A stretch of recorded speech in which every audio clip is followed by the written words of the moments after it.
ಚಿಂದಿ ಉಡಾಯಿಸೋ ಖಾರ ಬಣ್ಣ ರುಚಿಯನ್ನು ನೀಡುತ್ತದೆ. ಮೆಣಸಿನ ಪುಡಿ ಚಿಂದಿ ಉಡಾಯಿಸೋ ಖಾರ ಬಣ್ಣ ರುಚಿ. ಮತ್ತೊಂದು ಕನ್ನಡಿಗ ವರ್ಸಸ್ ಹಿಂದಿಯವರ ಗಲಾಟೆ ಶುರುವಾಗ್ಬಿಟ್ಟಿದೆ. ಕುಮಾರಸ್ವಾಮಿ ಲೇಔಟ್ನಲ್ಲಿ ಕಸ ಹಾಕೋ ವಿಚಾರಕ್ಕೆ ಕಿರಿಕ್ ನಡೆದಿರೋದು. ಕನ್ನಡದವರು ಹಲ್ಲೆ ಮಾಡಿದ್ದಾರೆ ಅಂತ ವ್ಯಕ್ತಿ ಆರೋಪ ಮಾಡಿರೋದು.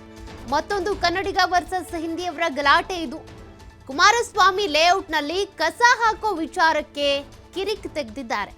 ಕನ್ನಡದವರು ಹಲ್ಲೆ ಮಾಡಿದ್ದಾರೆ ಅಂತ ವ್ಯಕ್ತಿ ಆರೋಪ ಮಾಡಿರುವುದು.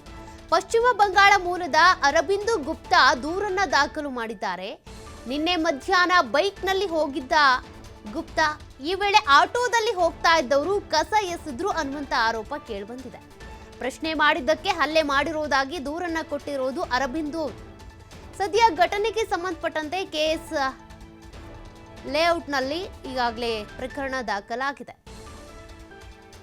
ಆಟೋದಲ್ಲಿ ಹೋಗ್ತಾ ಇದ್ರಂತೆ ಅವರು ಕಸ ಎಸೆದ್ರು ಅನ್ನುವಂಥ ಆರೋಪವನ್ನ ಹಿಂದಿಯವರು ಮಾಡಿರೋದು. ಮತ್ತೊಂದು ಕನ್ನಡಿಗ ವರ್ಸಸ್ ಹಿಂದಿಯವರ ಗಲಾಟೆ ಇದು. ಕುಮಾರಸ್ವಾಮಿ ಲೇಔಟ್ನಲ್ಲಿ ನಡೆದಿರುವಂತಹ ಘಟನೆ ಇದು. ಬೈಕ್ನಲ್ಲಿ ಅರವಿಂದ್ ಅವರು ಹೋಗ್ತಾ ಇದ್ದಂಥ ಸಂದರ್ಭದಲ್ಲಿ ನೋಡಿ ಆ ದೃಶ್ಯವನ್ನ ನೀವು ಗಮನಿಸ್ತಾ ಇದ್ದೀರಾ.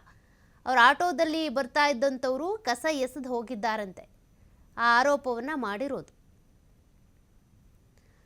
ಆ CCTV ದೃಶ್ಯವನ್ನ ನೀವು ಗಮನಿಸ್ತಾ ಇದ್ದೀರಾ.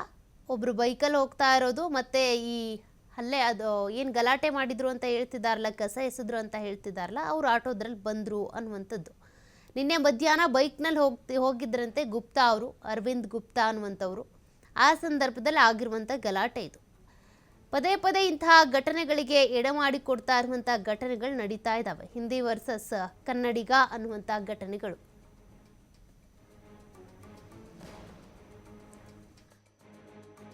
BCS लेआउट पार्क के सामने गाड़ी से ड्राइविंग करते करते कचरा फेंक रहा है, रोड पे ग्लास वगैरह फेंक रहा है।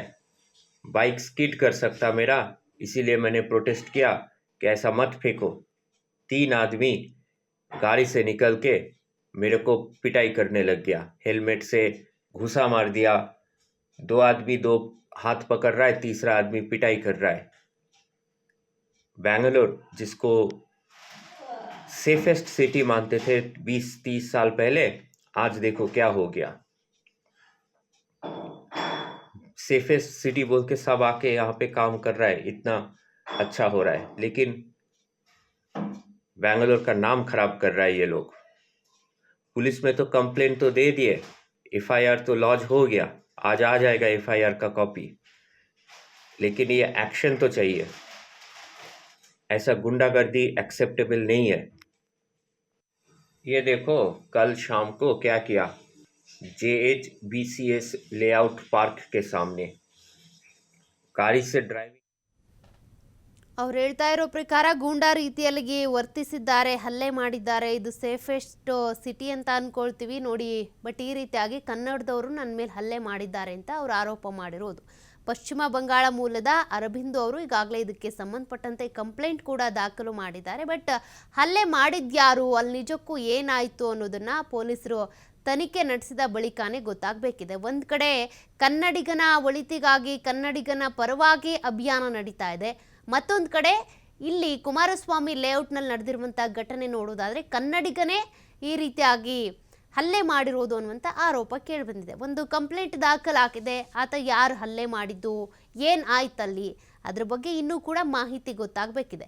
ಕಂಪ್ಲೇಂಟ್ ಅಂತೂ ಕೊಟ್ಟಿದ್ದಾರೆ. ಆ ಕನ್ನಡಿಗ ಯಾರು, ಇವ್ರ ಮೇಲೆ ಹಲ್ಲೆ ಮಾಡಿದ್ಯಾರು, ಹೊಡೆದಿದ್ಯಾರು ಅನ್ನೋದು ಇನ್ನೂ ಕೂಡ ಗೊತ್ತಾಗಬೇಕಿದೆ. ಅವರು ಒಂದು ಸೆಲ್ಫ್ ವಿಡಿಯೋ ಮಾಡಿದ್ದಾರೆ, ಮತ್ತೊಂದು ಕಡೆ ಪೊಲೀಸ್ ಠಾಣೆಯಲ್ಲಿ ಕಂಪ್ಲೇಂಟನ್ನು ಕೂಡ ದಾಖಲು ಮಾಡಿದ್ದಾರೆ, ಈ ರೀತಿ ಕನ್ನಡಿಗ ಹಲ್ಲೆ ಮಾಡಿರೋದು ಅಂತೇಳಿ. ಇನ್ನು ಇವರನ್ನು ಕೂಡ ತನಿಖೆ ಕರೀತಾರೆ. ಇನ್ನು ಯಾರ ವಿರುದ್ಧ ಕಂಪ್ಲೇಂಟ್ ಕೊಟ್ಟಿದ್ದಾರಲ್ಲ ಆ ವ್ಯಕ್ತಿಯನ್ನು ಕೂಡ, ಆರೋಪಿಯನ್ನು ಕೂಡ ಕರ್ಕೊಂಡು ಬರಬೇಕಾಗುತ್ತೆ, ತನಿಖೆ ನಡೆಸಬೇಕಾಗತ್ತೆ. ಅಲ್ಲಿ ಏನು ನಡೀತು ಏನು, ಇನ್ನು ಕೂಡ ಅಲ್ಲಿನ ಸುತ್ತಮುತ್ತಲಿನ CCTV ದೃಶ್ಯಗಳನ್ನ ಪರಿಶೀಲನೆ ಮಾಡಬೇಕಾಗತ್ತೆ. ಯಾರದ್ದು ತಪ್ಪು, ಏನು ಕತೆ ಅಂತ. ಕನ್ನಡಿಗ ಆಗಲಿ ಹಿಂದಿವಾಲ ಆಗಲಿ ತಪ್ಪೆ, ಯಾರು ತಪ್ಪು ಮಾಡಿದ್ರು ಕೂಡ ಅದಕ್ಕೆ ಪನಿಷ್ಮೆಂಟ್ ಆಗಲೇಬೇಕು. ಅಲ್ಲಾದರೂ ಅಷ್ಟೇ, ಹಿಂದಿವಾಲ ಬಂದು ಗಲಾಟೆ ಮಾಡ್ದ ಅನ್ನುವಂಥ ಕಾರಣಕ್ಕೆ ನೋಡಿ ಆತ ಕ್ಷಮೆ ಕೇಳ್ದ, ಕನ್ನಡದಲ್ಲೇ ಕ್ಷಮೆ ಕೇಳ್ದ. ಆಟೋ ಡ್ರೈವರ್ ಮೇಲೆ ಯಾವ ರೀತಿಯಾಗಿ ದರ್ಪ ತೋರಿಸಿದ್ನಲ್ಲ ಆ ಘಟನೆಗೆ ಸಂಬಂಧಪಟ್ಟಂತೆ.